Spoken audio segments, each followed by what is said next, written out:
আজ আরো একটা গুরুত্বপূর্ণ দিন, কারণ নজর আজ সুপ্রিম কোর্টে। সুপ্রিম কোর্টে আজ কি হবে? আরজি করের ঘটনায় সুপ্রিম শুনানি আজ।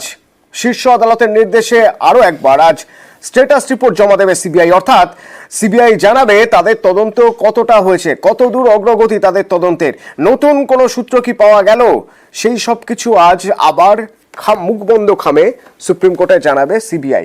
এবং কোন কোন দিকটা তারা খতিয়ে দেখছেন সেই সব কিছু জানাবে। এবার তদন্তের স্বার্থে সুপ্রিম কোর্ট হয়তো তার মধ্যে থেকে কিছু জানাতেও পারেন প্রকাশ্যে, বা কিছু হয়তো ইজলাসে নাও জানাতে পারেন। এদিকে রাজ্য কোন যুক্তিতে শান দেবে, কি করবে রাজ্য? 9 সেপ্টেম্বরের পর প্রধান বিচারপতির বেঞ্চে আজ দেশের নজর। এবং ঠিক কি কি হবে আজ, কি কি হতে পারে, এসব নিয়ে যেমন নয়াদিল্লি থেকে আমার প্রতিনিধি থাকছেন, তেমনই আমার সঙ্গে থাকছেন আইনজীবী।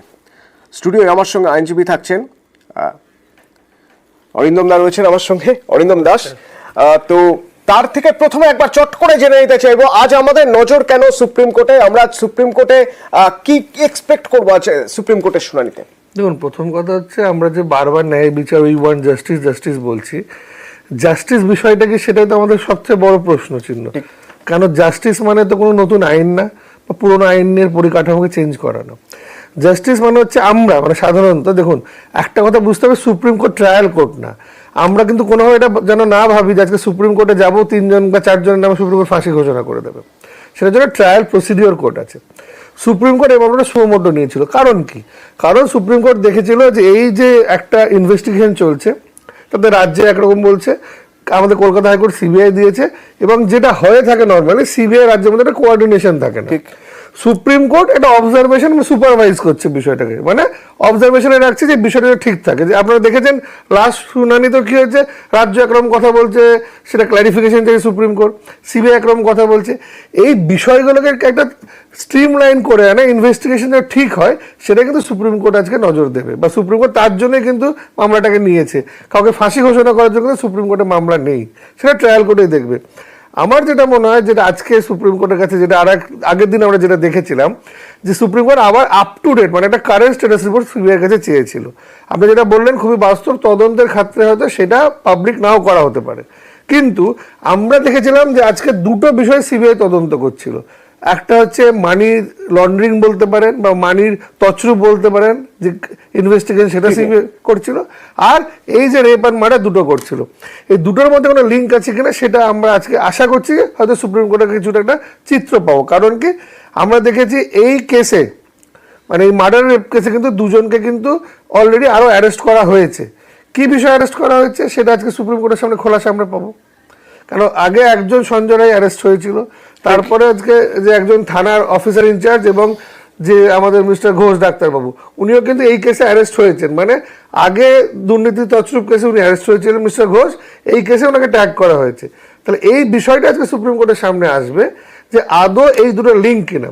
কারণ আমরা যখন প্রথম দিন থেকে দেখছি, আরো একটা জায়গা অরিন্দম, আমি একটু বোঝার চেষ্টা করব। এই যে আগের দিন সুপ্রিম নির্দেশ ছিল, বা প্রথম দিনও একটা পর্যবেক্ষণ ছিল, যে জুনিয়র চিকিৎসকরা যত দ্রুত সম্ভব তারা কাজে ফিরে যান, তাদের যাবতীয় নিরাপত্তার দায়িত্ব আমরা নিচ্ছি। সুপ্রিম কোর্ট যেরকম পর্যবেক্ষণ বা যেরকম নির্দেশ দেবে সে অনুযায়ী নিরাপত্তার ব্যবস্থা হবে। আমরা দেখেছি তার ঠিক পরেই আরজি করে কেন্দ্রীয় বাহিনী চলে এসেছিল, কিন্তু এখনো পর্যন্ত জুনিয়র চিকিৎসকরা আমাদের রাজ্যে তারা এখনো অবস্থানে বসে রয়েছেন। এ নিয়ে কোনো দিক নির্দেশ কি আজ থাকতে পারে সুপ্রিম কোর্টে? দেখুন, প্রথম কথা হচ্ছে আগের দিনে যে অর্ডারটা এসেছিল তাতে দুটো পার্ট ছিল।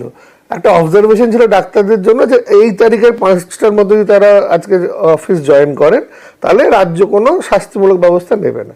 কিন্তু তার সঙ্গে আরেকটা বিষয় ছিল যে সেফটি অ্যান্ড সিকিউরিটি। ঠিক 18 নম্বর প্যারাতে অর্ডারের আগে আমরা 16-17, আমরা তো যেরকম অর্ডার যখন দেখি 1, 2, 3, 4 করে তো পড়াশোনা করি, তাহলে আগের অর্ডারটা কি ছিল, যে রাজ্যের উপর একটা দায়িত্ব ছিল ডাক্তারদের কনফিডেন্স বিল্ড আপ করা। রাইট।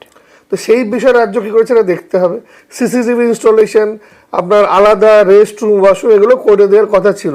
এবং 18 নম্বর প্যারা যেখানে সুপ্রিম কোর্ট বলেছিল যে ডাক্তাররা 5টার মধ্যে জয়েন করবে, সেখানে কিন্তু বলেছিল লাস্টে ওই প্যারাগ্রাফেই আছে যে এই সবগুলি যেগুলো আমি আগে বললাম, এগুলি হওয়ার পরেও যদি ডাক্তাররা জয়েন না করে তাহলে এগুলো কি হয়েছে আদৌ? কেন অর্থাৎ এখানে রাজ্যেরও কিছু পার্ট থেকে থাকছে, যেখানে রাজ্যকে বলতে হবে যে তারা কি কি করেছেন। দেখুন, প্রথম কথা, আমার যে অর্ডারটা পড়ে যেটা বুঝতে পেরেছিলাম, ম্যান্ডেটরি ডিরেকশনটা রাজ্যের উপরে ছিল, ডাক্তারদের উপরে ছিল না।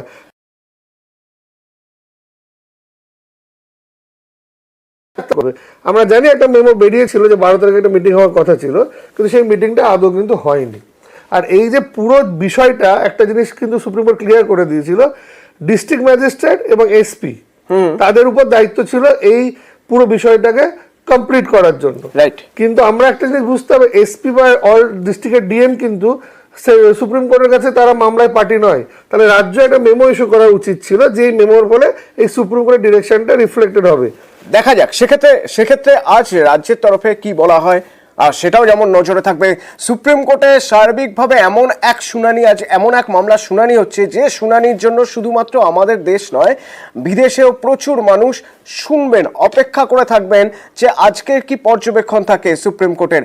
আজ সুপ্রিম কোর্ট কোনো দিক নির্দেশ দেয় কিনা, সিবিআই এর স্ট্যাটাস রিপোর্টের কিছু কি জানা যাবে। আমার সঙ্গে মৈত্রী রয়েছে সরাসরি, মৈত্রীর সঙ্গে একবার কথা বলবো। মৈত্রী, নয়াদিল্লিও তোলপাড় নিঃসন্দেহে এই ঘটনায়, এবং দিল্লির রাজনৈতিক মহল যেমন তেমন আম আদমি তারাও অপেক্ষায় রয়েছে যে আজকের এই সুপ্রিম কোর্টের মামলার কি পর্যবেক্ষণ থাকে, কোন দিকে যায় মামলা, কোন দিকে গড়ায় সেই দিকে, তাই তো?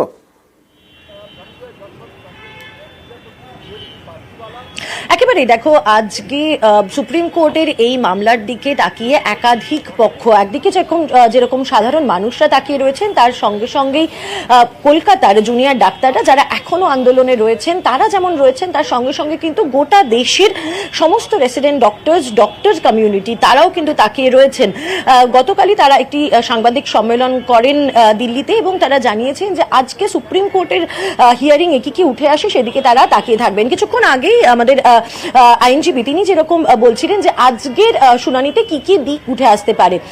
আগের দিনের শুনানিতে আমরা দেখেছিলাম চালান প্রসঙ্গ এসেছিল, এবং রাজ্যকে সেই চালান হস্তান্তর করতে বলা হয়েছিল, অর্থাৎ ময়নাতদন্তের জন্য দেহকে নিয়ে যাওয়ার সময় যে চালান লেখা হওয়ার কথা, সেই চালান রাজ্যের তরফ থেকে সাবমিট করতে হবে সর্বোচ্চ আদালতের কাছে। সুপ্রিম কোর্ট তারা তাদের রিপোর্ট সিলবন্দি খামে তারা তাদের স্ট্যাটাস রিপোর্ট সেটা জমা দেবে, ফলে সেই তদন্ত কতদূর এগিয়েছে সেটা দেখা হবে।